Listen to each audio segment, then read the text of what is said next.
फिर आगे तो सर वो मेरे पापा।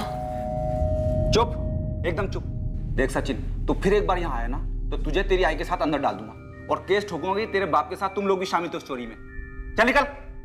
लेकिन मेरे पापा चोर नहीं है, आप प्लीज उन्हें ढूंढिए। आलो से समझा रहा हूँ तुम लोगों को कि तलाश जारी है। जय हिंद सर। जय Hind. Sir sir sir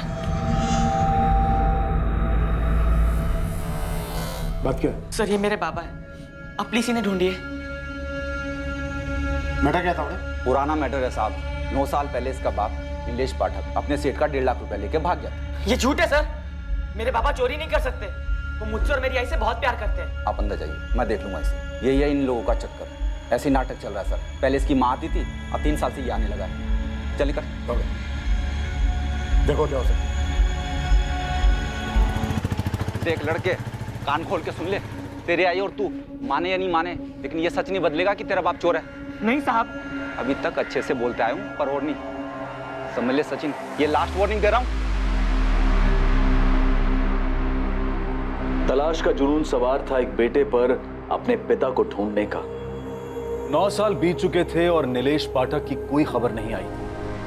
Nilesh का केस मानो खामोशी में खुल गया था। नीलेश पाठक का केस एक मिसिंग कंप्लेंट की तरह से दर्ज ही नहीं हुआ था। नीलेश के मालिक जयदेव रानाडे ने उस पर आरोप लगाया था कि नीलेश उसके 1.5 लाख रुपए लेकर फरार हो गया है। बोलो आरती, कहा तुम्हारा पुत्र नीलेश पाठक? सब कितनी बार बोलूं, मैं नहीं जानती। कल रात से सचिन के बाबा घर नहीं आए, फिर तो खुद जान निकली जा रही है। ये ऐसे नहीं बोलेगी, अंदर करो ऐसे। सब ऐसे क्यों बोल रहे हैं आप? कितनी बार तो आपके पैसे उठाए मेरे पति ने, कभी भी एक पैसा इधर का उधर हुआ क्या? बड़ी रकम का इंतजार कर रहा था साला। पहले मेरा भरोसा जीता, फिर सही टाइम पर वार कर गया। ओ सर, मेरी मानो तो नीलेश के गांव में एक टीम भेजो, वहीं कहीं बैठा होगा छुप करके चोर साला। आई, चाली में सब कह रहे हैं कि तेरे बाबा चोर हैं। नहीं बेटा, ऐसा मत सोच। वो सब झूठ बोल रहे हैं। तेरे बाबा चोर नहीं हो सकते। तो फिर बाबा कहाँ गए? घर क्यों नहीं आए? मुझे नहीं पता बेटा, मुझे सच में नहीं पता। सचिन, तुझे पता है मेरी आई क्या बोल रही थी? क्या? आई बोल रही थी कि तेरे बाबा ने पैसे चुराए और भागकर किसी और औरत के साथ शादी कर ली। तेरे बाबा चोर है। ये झूठा अक्षय है। अच्छा, तो तू ही बता ना, तेरे बाबा वापस क्यों नहीं आए? मेरे बाबा के बारे में ऐसे मत बोल, वो मुझे और मेरी आई को छोड़ नहीं सकते, समझा? अच्छा, तो तू ही बता ना, तेरे बाबा वापस क्यों नहीं आए? कहाँ है तेरे बाबा?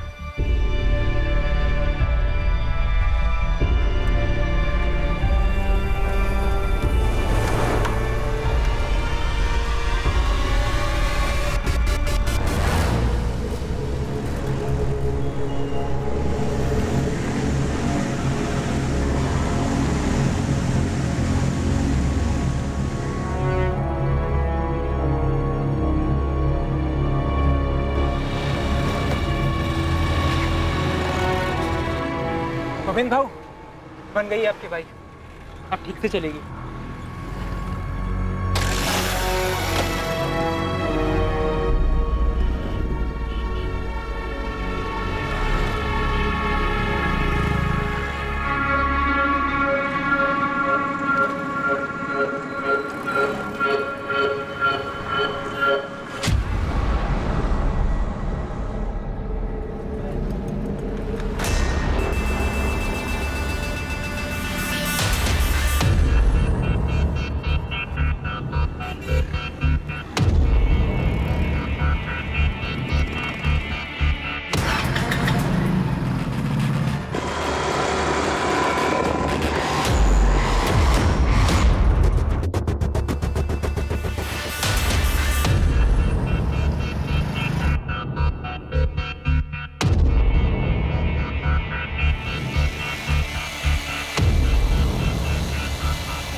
हाँ गोविंद बोल। दयाबा, वो लड़की ज्योति आज भी घर से निकली, लेकिन फिर से कॉलेज नहीं गई। वही सिंगारवाड़ी गई। हाँ दया बाबू। ध्यान से सुन गोविंद, इस ज्योति पे है ना फील्डिंग और टाइट कर। हर दिन कॉलेज जाने की बजाय उस घर में जा रही है। कुछ तो लोचा है उस घर में। मुझे पूरी डिटेल दे उधर का। दया, दया, हाँ साहब। साहब बुला रहे। आता हूँ। सर उस लड़के सचिन का बाप नीलेश पाठक, उसकी कोई मिसिंग रिपोर्ट दर्ज नहीं हुई थी। दरअसल वो मिसिंग हुआ ही नहीं था। एग्जैक्टली हुआ क्या था तावड़े? लड़का इतनी चक्कर क्यों लगा रहा है? सर 9 साल पुराना केस है। ये नीलेश अपने मालिक जयदेव रानाडे का 1.5 लाख रुपया लेकर फरार हो गया था। हमने काफ़ी ढूंढा सर, लेकिन ये हाथ ही नहीं लगा और केस अनसुलझा ही रह गया। वैसे सर 9 साल पहले 1.5 लाख रुपए काफी मायने रखते थे। खान फैमिली से ज्यादा मायने तो नहीं रख सकते ना। लड़का लगातार इंक्वायरी कर रहा है, दावे के साथ कह रहा है कि उसका पिता चोर नहीं था। तावड़े, उसका कोई क्रिमिनल रिकॉर्ड था? सर वैसे तो कोई हिस्ट्री नहीं थी, लेकिन शायद एक साथ इतना पैसा देखकर फिसल गया होगा। फिसला तो फिर गिरा कहाँ? 9 साल तक कोई नामो निशान नहीं। अगर वो मान लें कि पैसा लेकर भी फरार हुआ है तो अभी तक उसकी कोई खबर क्यों नहीं मिली? एक काम करो तावड़े, जी लड़के को लाओ, मैं उससे बात करता हूँ। ठीक है सर। सचिन बेटा, मेरी ड्यूटी का टाइम हो गया है, मैं निकलती हूँ।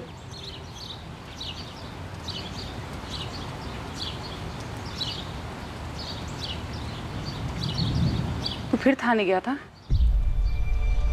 हमें भुलाना होगा उन्हें सचिन। तेरे बाबा वापस नहीं आएंगे। तो उन्हें खुद बोलने दो हमें सामने आकर। बेटा आज तक नहीं आए तो अब क्या आएंगे? आई बाबा हमें कभी नहीं बुला सकते और ना ही वो चोरी कर सकते हैं। बेटा 9 साल हो गए इस बात को, हमें उन्हें भुला देना ही बेहतर होगा। भूल जा इस बात को।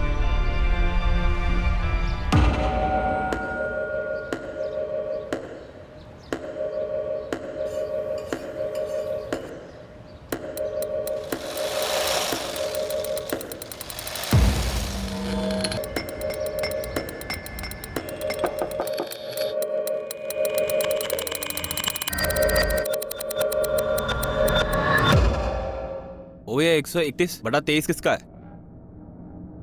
इतने दिन से यहाँ मक्खी की तरह भिनभिना रहा है, अभी तक पता नहीं कर पाया। कई लोगों से पूछा, सब लोग बोलते हैं मत पूछ। तो मुझसे क्यों पूछ रहा है? बताइए ना, किसका घर है वो और है क्या उस घर में? माया। माया? माया जाल की माया? माया मैडम की माया।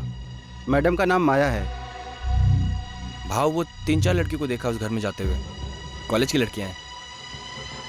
ऐसा होता है क्या उस घर में भाव? आंखें दी है ना ऊपर वाले ने, तो देख लड़कियां अंदर हैं और मर्द अंदर बाहर आ रहे हैं जा रहे हैं। माया कोठा चलाती है? धंधा होता है क्या उस घर में? उस घर में जो भी होता हो, मैं मेरे घर के अलावा कुछ नहीं सोचता। तू भी मत सोच। उस माया औरत से दूर रह, सुखी रहेगा। उसके रास्ते में आया ना तो तू तेरे घर का रास्ता भूल जाएगा। कुछ भी कर सकती है। कुछ भी कर सकती है से क्या मतलब है भाव? सुना है जादू टोना जानती है, उसके पास कुछ अलग सी ताकतें हैं।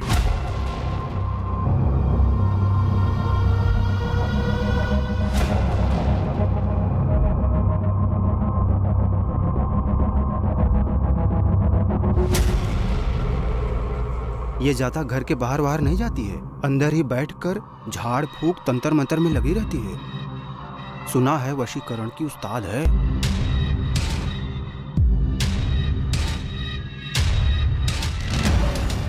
और उसी घर में लड़कियों से धंधा भी करवाती है? अब सब तो यही बोलते हैं।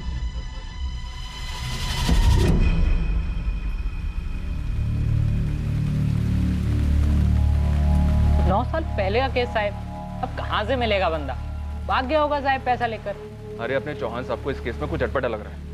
ये उस केस की तब की डिटेल्स है, 9 साल पहले की। इस नीलेश का लड़का सचिन और इसकी बीवी आरती अभी वहीं रहते हैं। थोड़ा जोर लगा, जो कुछ भी पता चलता है निकाल कर ला। लगा देता हूँ पंटर।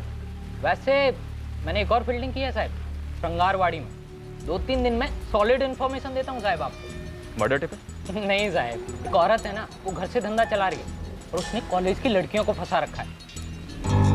ये केस किसी लिखित शिकायत से नहीं उभरा था, बल्कि नियति की लिखाई से उभरा था। एक तरफ था बचपन और जवानी की कगार पर खड़ा एक लड़का जो पिछले 9 साल से अपने पिता को तलाश कर उन्हें बेगुनाह साबित करने की कोशिश कर रहा था, और दूसरी तरफ आकार ले रहा था माया नाम की एक महिला का केस जिस पर वेश्यावृत्ति चलाने का आरोप था। ये दोनों ही केसेस एक ही जुर्म के जाल में बने हुए थे, लेकिन इस जाल में एक और तीसरी कहानी भी थी जो रहस्य की धुन से बाहर निकलकर बहुत जल्द सामने आने वाली थी। इस वक्त किसी को अंदाजा भी नहीं था कि नीलेश पाठक और माया के केस से इसका क्या वास्ता है। योगेश सुन, सारा दिन तेरा चेहरा लटका हुआ रहता है, सारा दिन काम काम काम, एक भी मिनट का ब्रेक नहीं चाहिए होता तुझे। ये तकलीफ है क्या तुझे? ऐसी कोई बात नहीं है राशिद भाई। कोई लड़की वड़की का चक्कर तो नहीं है ना? ठीक है जा, लेकिन कभी भी तुझे मुझसे कोई भी बात करनी है ना, बेझिझक तू मेरे पास आ सकता है, ठीक है? पापा तेज चलाओ, और तेज। जितना तेज हो सके उतना तेज चलाओ पापा, और तेज चलाओ, और तेज। योगेश बेटा, इससे ज्यादा तेज चलेंगे तो हवा में उड़ने लगेंगे हम लोग। अरे मुझे हवा में उड़ना है, और तेज चलाओ, और तेज। देख के हाँ ये बात। पापा मुझे डर लग रहा है, इससे ऊपर नहीं। कुछ नहीं होगा मैं बेटा। नहीं, नहीं। पकड़ के रख। हाँ। क्या किया तू? अभी लग जाती थी तेरे को। चलो वापस चलो। बाबू नहीं डर लग रहा है।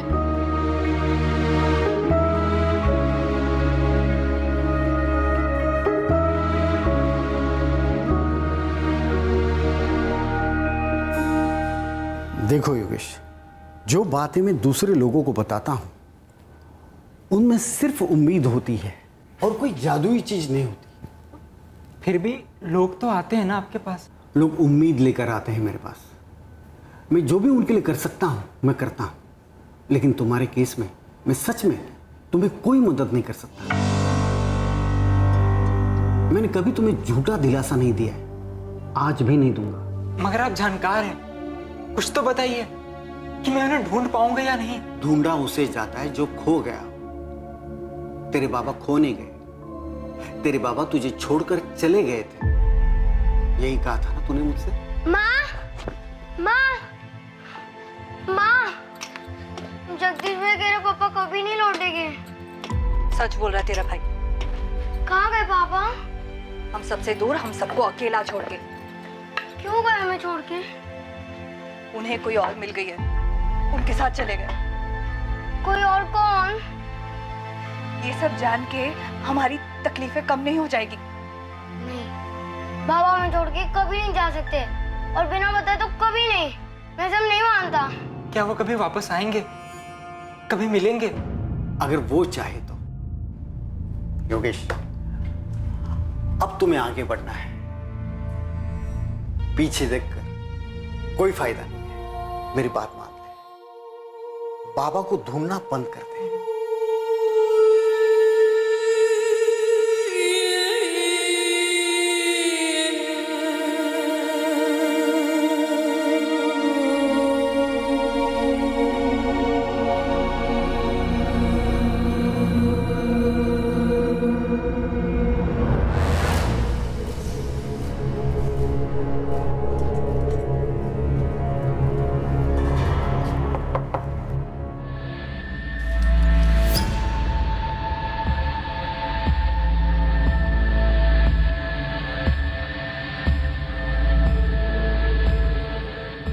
ये वाले के साथ बैठूंगा।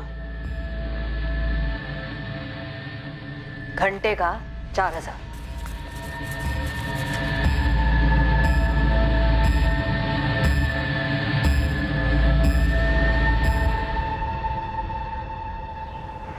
भाई खबर 100% सही है। इस वक्त 3 लड़के आए अंदर और ये माया मैडम ही कोटा चला रही है।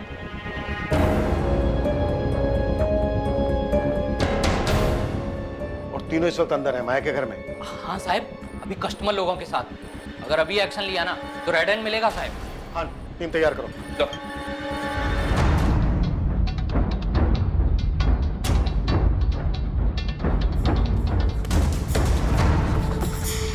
सर, मैं वो सचिन पाठक, वो तावड़े साहब ने बुलाया था। बाद में कभी आना, अभी जल्दी में हूँ।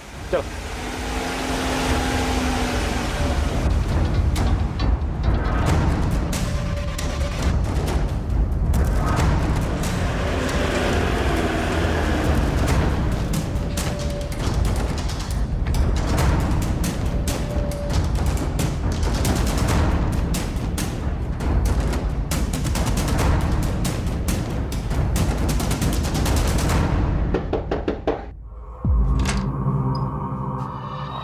माया मैडम, बोला। वो बैठना था। कोई लड़की फ्री है क्या? हाँ हाँ, अंदर आओ। अरे कौन है तुम लोग? देखो अंदर का एक एक कोना चेक करो। छोड़ा।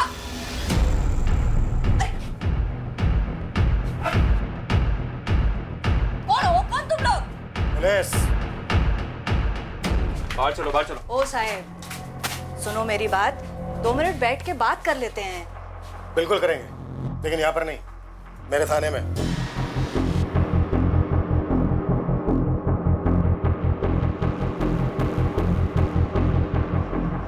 अरे साहब, इधर कुछ गलत नहीं हो रहा है। वो तीनों लड़कियां बालिग है और अपनी मर्जी से इधर बैठती है। गरीब घरों से है साहब।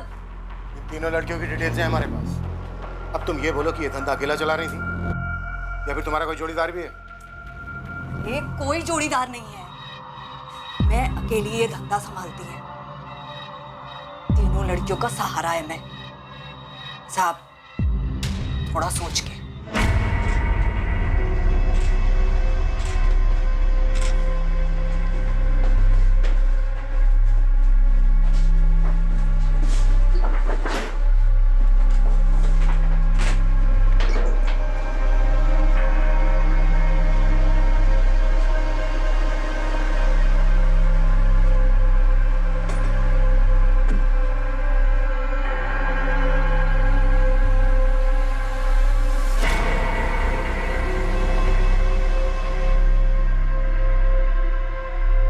तू अपने साहब से बात कर, जो उनको चाहिए मैं देगी। ये नाटक नौटंकी करने का जरूरत नहीं है। जा बोल, बोलना। चुपचाप से खड़ी रहे।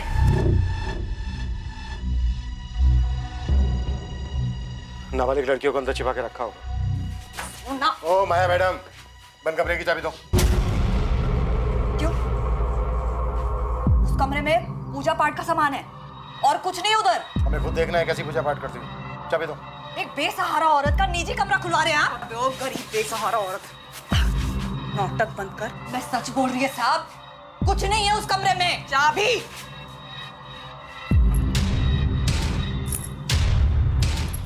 साहब, मैडम, मैं सच बोल रही हूँ, उधर कुछ नहीं है। ओ साहब, सुनो तो मेरी बात।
मैंने वहां चेक किया, कुछ भी नहीं है।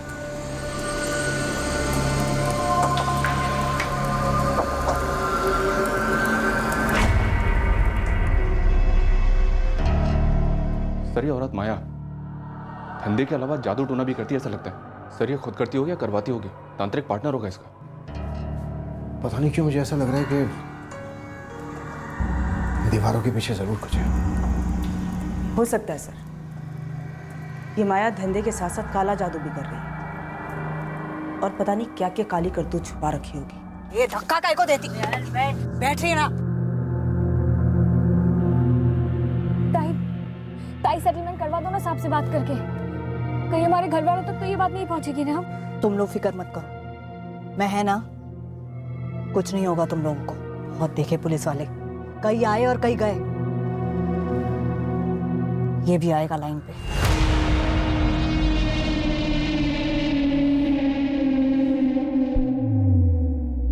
तावड़े। जी सर। अपने आदमी बुलाओ, ये दीवारें खाली करवाओ, अच्छे से चेक करो कि इनके बीच कुछ है क्या। जी सर। पद्मा, पड़ोसियों से पूछताछ करो। मुझे स्ट्रांगली डाउट हो रहा है यहाँ पे कुछ और भी होता है या फिर हुआ है। Okay sir.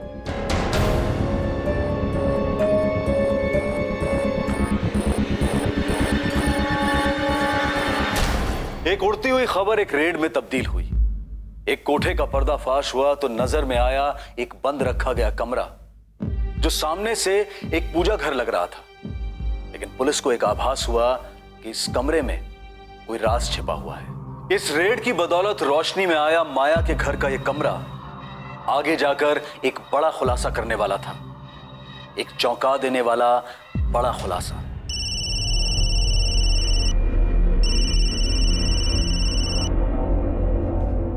बोल पुरुषोत्तम। विनोद भाव बहुत बुरा हुआ। माया ताई के घर पुलिस ने छापा मारा है भाव। कौन हराम मुंह खुला रहे? वो सब पता नहीं भाव। छापे के टाइम पुलिस वाले ने पूजा वाले कमरे की चाबी ले ली माया ताई से। और क्या क्या क्या क्या पूछा क्या माया से? हाँ, क्या मिला उन्हें? नहीं मालूम भाव। वो माया ताई और लड़कियों को पुलिस वाले थाने ले गए भाव। ये फोन स्विच ऑफ कर दे और गुपचुप पूना के बाहर कहीं छुप जा, समझा? मामला ठंडा होने तक लौटना मत। भाव मामला कब तक ठंडा होगा? ऐसे कहाँ चला जाऊं? होगा तब होगा। हाँ, अभी निकलने को बोला ना तेरे को, गलत नहीं कहा?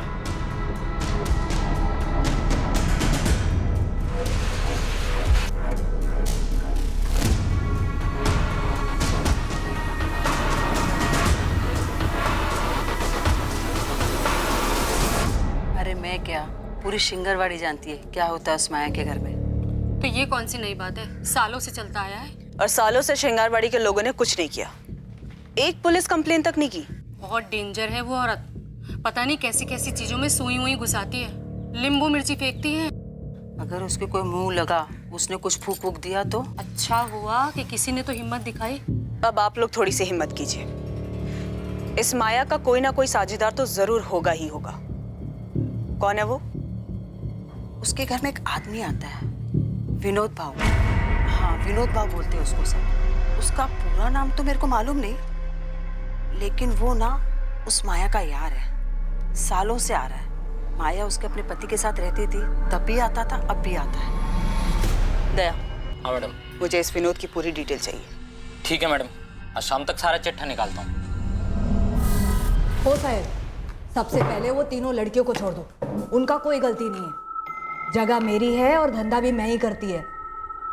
आपको मेरे को जितना मर्जी इधर रखने का है ना, मैं रहेगी इधर। इतना तो कर सकते हो ना साहब। सर हम जानते हैं कि हम गलत काम कर रहे थे, और यकीन कीजिए सर, हम डिसेंट फैमिली से हैं और जो भी कुछ कर रहे थे मजबूरी में कर रहे थे। तुम्हारी पैसों की मजबूरी थी या किसी ने मजबूर किया तुम्हें इस काम को करने के लिए? प्लीज जाने दीजिए ना। हमारे घर वालों को तो लगता है हम कॉलेज जाते हैं, हमें शाम तक घर पहुंचना है। उन्हें किसी हालत में पता नहीं लगना चाहिए सर। आज नहीं तो कल पता लगना ही था, तो फिर आज ही सही। नहीं सर, प्लीज ऐसा मत कीजिए। तो मुझे पूरी कहानी चाहिए। तुम इस धंधे में कब और कैसे हैं? माया से कैसे मिले? वहां और क्या क्या धंधे होते हैं? इस काम में और कितने लोग शामिल हैं? सब कुछ बोलना होगा। बोला तो ना साहब, मैं अकेली औरत है, सालों से अकेला धंधा चला रही है, विधवा है मैं। पहले मैं खुद धंधा करती थी, फिर उम्र हो गई, फिर देखा कि लड़कियां खुद सामने से चल के आ रही थी, बस शुरू कर दिया। क्या करेंगे साहब, पेट भी तो भरना है ना। और वो जादू टोना वो सब जो उस कमरे में होता है? कोई जादू टोना नहीं है उधर साहब, मैं उधर सिर्फ पूजा करती है और कुछ नहीं है उस कमरे में। कुछ नहीं है तो फिर इतना डरी हुई क्यों? ऐसा कुछ नहीं है साहब, मैं उन लड़कियों के लिए डर रही है, उनकी कोई गलती नहीं है साहब। आपको मेरे ऊपर जो चार्ज लगाना है ना वो लगाओ, मैं बैठेगी ना जेल में, बस उनको छोड़ दो।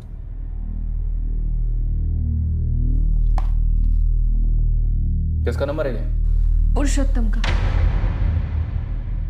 वो मुझसे पहली बार मेरे कॉलेज के बाहर मिला था और उसने बोला कि एक्स्ट्रा पैसे बनाने का आसान तरीका है। हाँ, और मुझे भी ताई के पास वही लाया था। ताई मैंने पूरी डिटेल में समझा दिया है, सब एग्री भी हैं और बालिग भी हैं। हर ग्राहक का 1500 रुपया मिलेगा। मेरे को कितना मिलता है कितना नहीं, तुम लोग को लेना देना नहीं। इसमें अग्री है ना? बाद में मेरे को मचमच नहीं चाहिए। तुम लोगों की कोई सहेली होगी कॉलेज की या किधर की भी जिसको थोड़ा पैसा बनाने का है, उसको बता भी सकती है और इधर लेके भी आ सकती है। और जो लेकर आएगा ना, उसको कमीशन भी देगी मैं। 1 साल से तुम लोग अपने घर वालों से झूठ बोल रही हो कि कॉलेज जा रही हो और ये सारे काम करती हो। और कितनी लड़कियां तुम्हारी कॉलेज की जिनको तुम तीनों ने अपने इस काम के लिए फंसाया? सर किसी को अप्रोच करने में डर लगता था। वहां और क्या क्या काम होते हैं, साफ साफ बोलो। सर हम वहाँ पे सुबह 10 से 6 बजे तक ही होते थे। उसके बाद वहाँ क्या होता है हम लोगों को नहीं पता है।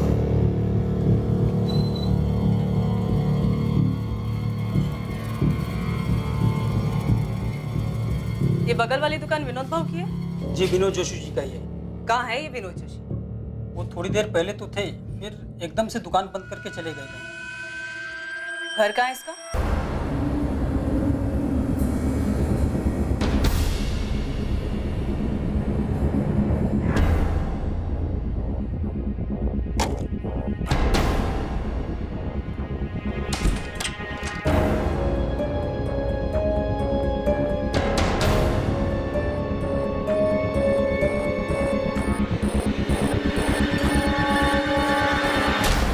वहाँ तुम सिर्फ धंधा और पूजा ही नहीं करती हो, बल्कि जादू टोना, काला जादू टाइप भी कुछ करती हो। साहेब मैं उस घर में सिर्फ 2 टाइम पूजा करती है, वो कब से गुनाह होने लग गया है उस बताइए। घर से हमें टोने टोटके का सामान, सुइयां, नींबू, मिर्च। अरे साहेब वो तो सब एक तांत्रिक आया था कई सालों पहले, वो छोड़ के गया था। मैं तो उस सब चीजों को छूती तक नहीं है।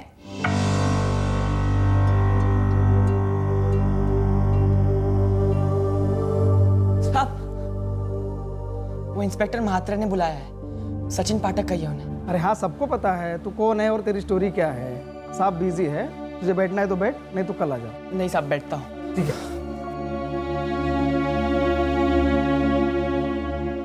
कभी नहीं। माया ने तुम्हारे सामने वो कमरा कभी नहीं खोला? नहीं सर वो कमरा तो हमेशा बंद रहता है। ये तुम्हारी मैडम माया कोई जादू टोना या झाड़ फूक वगैरह करती है क्या?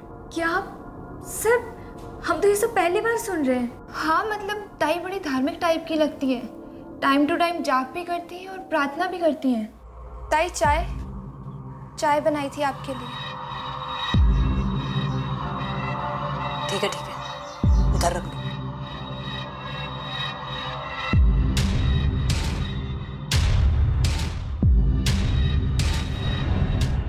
तुम तीनों को अलग अलग अपने अपने स्टेटमेंट्स देने होंगे। ये मैडम तुम्हारे स्टेटमेंट लेंगे। सर वो हमारा नाम वगैरह कुछ नहीं आएगा ना? हाँ सर हम प्रॉमिस भी करते हैं आज के बाद ऐसा कभी नहीं करेंगे प्लीज। ठीक है, लेकिन हमारी तहकीकात के दौरान अगर हमें कभी भी कुछ भी ऐसा पता चला जो तुम्हें मालूम था पर तुमने हमसे छुपाया, तो याद रखना तुम तीनों बुरी फंसोगे।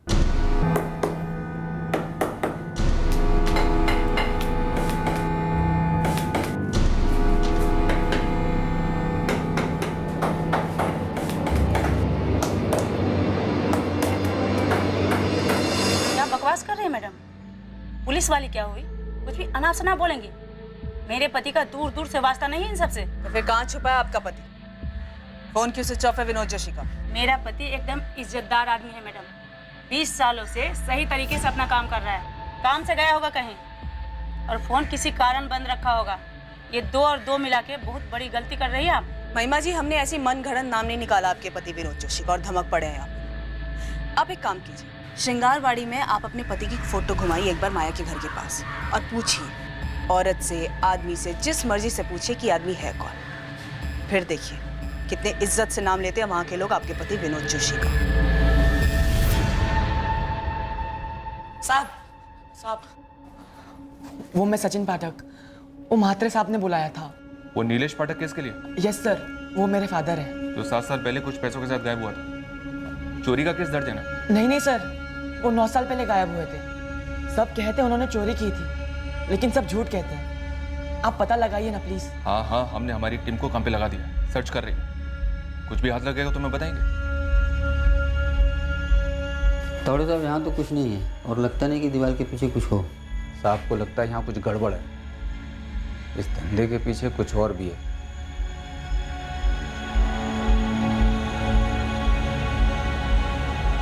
मुझे भी लगता है यहाँ कुछ तो है जो खुली आंखों से दिखाई नहीं दे रहा, लेकिन कुछ ना कुछ गड़बड़ है जरूर।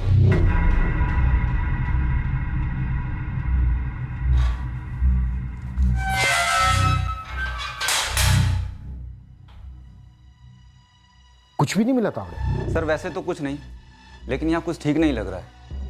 यहाँ हवा में कुछ तो है सर। आप ही की जैसी तगड़ी फीलिंग मुझे भी आ रही है। ये धंधा, ये पूजा पाठ, सर इस सब के पीछे कुछ और चक्कर है। घर सील कर दो, एक एक ईंट तराशेंगे, इस माया को भी तोड़ेंगे।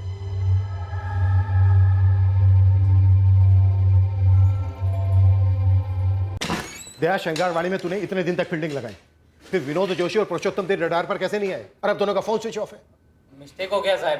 और ऊपर से तुझे इस बात का भी पता नहीं चला कि माया के 2 बेटे भी हैं। क्या साहब, उसके 2 बेटे भी हैं? इतनी अहम बात अब सामने आ रही है। यही तो इस भर्ती की ताकत है। अब मेरे सामने किसी ने मुंह नहीं खोला और आप लोगों ने छापा मारा तो जानकारी की गंगा जमुना सरसर बहने लगी साहब। पद्मा, माया के दोनों बेटों की क्या इन्फॉर्मेशन? सब बड़ा वाला जगदीश, छोटा वाला योगेश है। माया की पड़ोसी बोली कि दोनों बेटे माया से अलग हुए हैं। अब माँ ही ऐसा धंधा करेगी तो लड़कों का क्या होगा? दिमाग तो आउट होगा ना। बस छोड़ के चले गए। कहाँ हैं अभी दोनों? बड़ा वाला जगदीश, मैंने सुना था वो हिंजवाड़ी में किधर रहता है, टूरिस्ट गाड़ी चलाता है।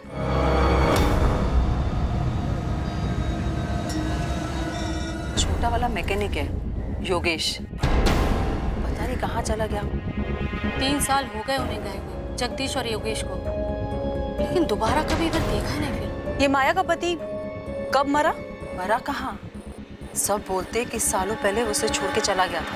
1 मिनट पर, माया के पड़ोसी ने तुम्हें क्या बताया कि माया का पति उसे छोड़कर चला गया था? यस सर, मेरी 2 औरतों से बात हुई जो माया के घर के बगल में ही रहती हैं। लेकिन माया ने मुझसे बोला कि वो विधवा है। सालों से अकेला धंधा चला रही है, विधवा है मैं। हाँ, उसने साफ साफ बोला था कि वो विधवा है, अकेली औरत है। अब ये पकड़ी गई सर, इसमें कुछ तो झोल है। पक्का ही हमसे झूठ बोल रही है। माँ, जगदीश भाई तेरे पापा कभी नहीं लौटेंगे। सच बोल रहा है तेरा भाई। कहाँ गए पापा? हम सबसे दूर, हम सबको अकेला छोड़। क्यों गए हमें छोड़ के? ये सब जान के तेरे बाबा वापस नहीं आ जाने वाले, बस हमारी तकलीफें बढ़ेंगी। तो मैडम माया, तूने हमसे बोला था कि तू अकेली कोठा चलाती है? हाँ। तो ये विनोद जोशी और पुरुषोत्तम क्या करते हैं?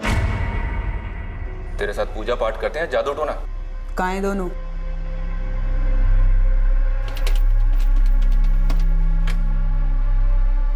मेरे को कुछ मत पूछ पुरुषोत्तम, तू अपना देख ले। मैं अभी स्विच ऑफ कर रहा हूँ फोन। अरे भाऊ, मैं कहाँ जाऊंगा और क्या करूंगा? अबे 3-4 महीना ना कहीं पर भी पड़ा रहे, बाद में लौटा ना, सब ठंडा हो जाए तब। धंधा वाला मामला होता तो ठंडा भी हो जाता। पुलिस तो पूजा वाले कमरे के पीछे हाथ धोकर पड़ी है। पता नहीं उन्हें क्या दिख गया वहां पे। ये कुछ नहीं दिखेगा उन्हें, कुछ नहीं मिलेगा, समझा ना? तू और मैं ना उनके हाथ नहीं लगने चाहिए। 4-5 महीना गुलो जा किधर, चुप जा, तब तक माया संभाल ले। तूने हमसे कहा था कि तू विधवा है, अकेली, यही कहा था ना? हाँ। क्या हाँ? अकेली है और विधवा है। तो ये बता, तेरे दोनों बेटे का है, योगेश और जगदीश? मेरे को नहीं मालूम। ए जग्या, जग्या, सुनने वाला जग्या, तू सच में मेरे को छोड़ के जा रहा है? आई, मैं यहाँ और नहीं रह सकता। तू ही तो मेरा सहारा है। आज तक जो कुछ भी मैंने किया तेरे को और योगेश को पालने के लिए किया। मैं मुंह नहीं खोलूंगा आई, बस, लेकिन अब और नहीं। जग्या,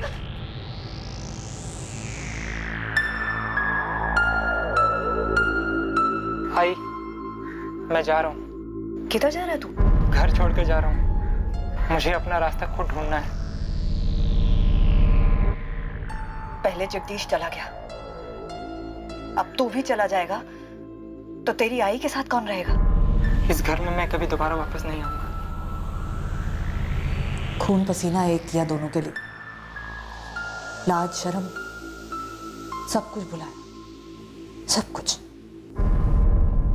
लेकिन दोनों जवान बेटे अपनी आई को छोड़कर चले गए। इतने सालों में एक बार फोन करके भी नहीं पूछा। मेरे को नहीं मालूम वो लोग किधर है। तेरा पति प्रशांत भाटे कहाँ है अभी? तूने तो हमसे कहा था कि तू विधवा है, लेकिन पता क्या, हमें पता चला वो मरा नहीं है, तुझे छोड़ के गया था।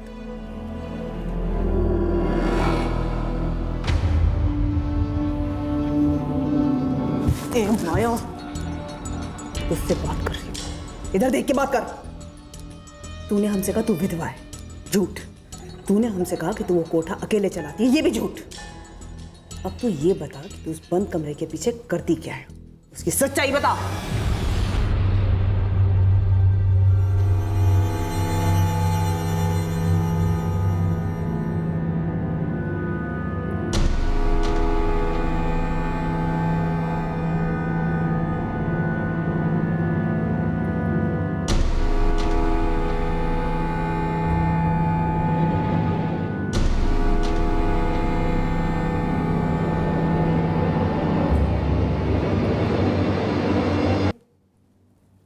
मेरा पति प्रशांत भाटे मेरे को छोड़ के गया।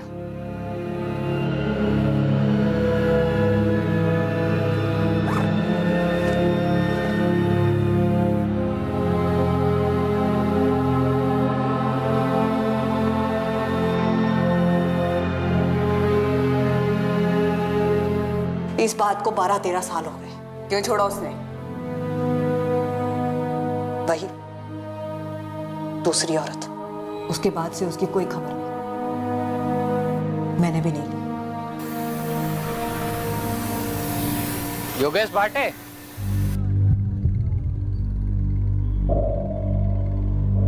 जी तू माया भाटे का लड़का है ना?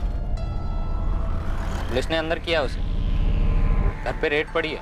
देखिए, मेरा उससे और उसके धंधे से कोई वास्ता नहीं है। और तेरा बड़ा भाई जगदीश, उसको भी ऐसा ही लगता है? मुझे नहीं पता कि उसे क्या लगता है और क्या नहीं लगता। अपने कर्मों का फल तो मिलना ही था मेरी आई को, लेकिन आप लोगों मुझसे कहा। जगदीश, 10 साल पहले तुम्हारी चाली में एक बूढ़ी औरत रहती थी, दुर्गा। हाँ, दुर्गा ही रहती थी। क्या हुआ उन्हें? वो तुम्हारे बाबा प्रशांत भाटे, तुम्हारी आई माया भाटे और तुम दोनों भाइयों के बारे में सब कुछ जानती है। अंदर कर दिया उसे? अच्छा किया, जहर है वो माया भाई। दुर्गा का कि हमें लगता है कि उस घर में धंधे के अलावा भी और कुछ चल रहा था। मैंने कहा ना, वो जहर है। मैं उनके पड़ोस में ही रहती थी। और एक बात बताऊं, पूरे श्रृंगारवाड़ी यही समझती है कि उसका पति प्रशांत किसी दूसरी औरत के साथ भाग गए। पर ये सच है क्या? उसका बेटा योगेश भी साफ मना कर रहा है। आप लोगों को लगता है कि उस कमरे में कुछ अजीब है, लेकिन मैं कहता हूँ सर, जब से बाबा घर छोड़ के गए हैं ना, तब से पूरे घर में सब कुछ अजीब सा होता आ रहा है। तुम्हें ऐसा क्यों लगता है योगेश? देखिए मैम, पूरी दुनिया कह ले कि मेरे बाबा किसी दूसरी औरत के साथ भाग गए, और इस बात को ये जगदीश ये भी मान ले, लेकिन मैं नहीं मान सकता हूँ मैम। सही कह रहा है योगेश, ये प्रशांत जो था भला आदमी था। मुझे नहीं लगता है वो अपने बच्चों को छोड़कर कहीं और भाग जाए। और अजीब बात क्या है मालूम? उस माँ ने एक बार पता करने की कोशिश भी नहीं की कि उसका पति दोनों बच्चों को छोड़कर कहाँ चला गया। और ये दूसरी औरत वाली बात? कोई दूसरी औरत नहीं थी। आदमी की नजर से पता चलता है कि आदमी किस मिट्टी का बना है। ये प्रशांत भाटे बहुत भला आदमी था। सर, अजीब सी बात है, वो नीलेश पाठक के केस में नीलेश का बेटा सचिन भी वही बात बोल रहा है अपने मिसिंग बाप के बारे में जो योगेश बोल रहा है अपने बाप प्रशांत के बारे में। सर, मेरे बाबा 9 साल से गायब हैं। नीलेश पाठक, आप लोग प्लीज उन्हें ढूंढिए। मैं कह रहा हूं आपसे, वो चोर नहीं है, वो ईमानदार है। वो मुझसे और मेरी आई से बहुत प्यार करते हैं। वो किसी दूसरी औरत के लिए हमें छोड़ के नहीं जा सकते। ये सब झूठ है। सर, सबसे ज्यादा अजीब बात तो ये है कि योगेश भी लगभग वर्ड टू वर्ड सेम बात बोल रहा है। सर, आप लोग मेरे बाबा को ढूंढने में मदद कीजिए। मेरे बाबा से थे ही नहीं कि किसी दूसरी औरत के लिए मुझे, जगदीश को या हमारी आई को छोड़कर चले जाएं। वैसे नहीं थे सर, नहीं थे सर। क्या कोई कनेक्शन हो सकता है सचिन के फादर नीलेश पाठक और योगेश के फादर प्रशांत भाटे के बीच? सर, इन दोनों केसेस के बीच में कनेक्शन का तो पता नहीं, पर ये दोनों केसेस एक धागे से जरूर जुड़े हुए। इन दोनों केसेस में 2 जवान बेटे अपने दोनों बापों को, लगभग जो 9 साल पहले या 12 साल पहले गायब हुए हैं, उन दोनों को ढूंढना चाहते हैं। और इन दोनों को पूरा यकीन है कि जो कहानी उन्हें बताई गई वो झूठी है। कहीं इन दोनों के गायब होने के पीछे इस माया की तो कोई इन्वॉल्वमेंट नहीं है।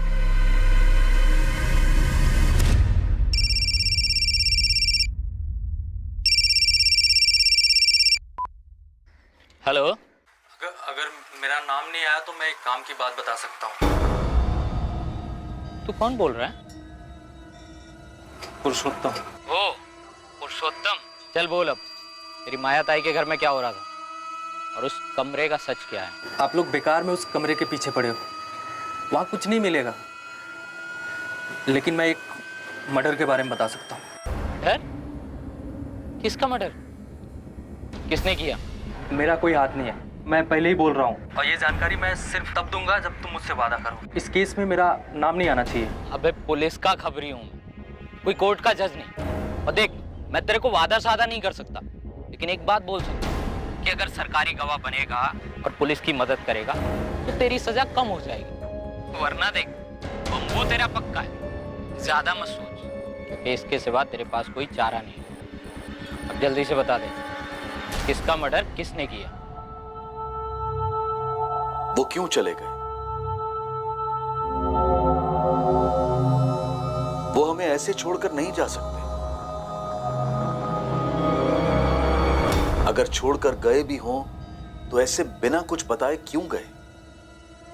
ये अधूरेपन को कुरेदने वाले सवाल इंसान को सालों सताते हैं, रात रात भर जगाते हैं कि वो जो अपना था, हमारा सबसे करीबी इंसान, वो हमें इतनी बड़ी सजा कैसे दे गया। सचिन और योगेश दोनों के लिए उनके पिता हीरो थे। दोनों के लिए यह कबूल करना असंभव सा था कि अचानक उनके पिता किसी दूसरी औरत के लिए उन्हें हमेशा के लिए छोड़कर चले गए। दूसरी तरफ माया के घर का वो बंद कमरा इन्वेस्टिगेटिंग टीम को इनडायरेक्ट सिग्नल्स दे रहा था, आभास दिला रहा था कि उस घर में कुछ विचित्र होता आया था।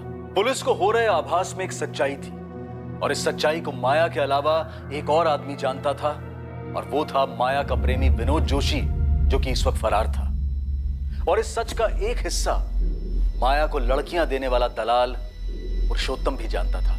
इस तथाकथित पूजा वाले कमरे की हकीकत क्या थी? आखिर उन दीवारों में ऐसे कौन से राज दफन थे जो पुलिस को इतनी मजबूती से अपनी तरफ आकर्षित कर रहे थे? कल के एपिसोड में हम माया की जीवन गाथा के जरिए इस केस का खुलासा करेंगे, हर राज, हर रहस्य का पर्दाफाश करेंगे। अब मैं अनूप सोनी आपसे विदा लेता हूं। कल रात आपसे फिर मुलाकात होगी। याद रखें, क्राइम और आपके बीच में सिर्फ इतना फर्क है कि आप कितने सतर्क हैं। सतर्क रहें, सुरक्षित रहें। जय हिंद।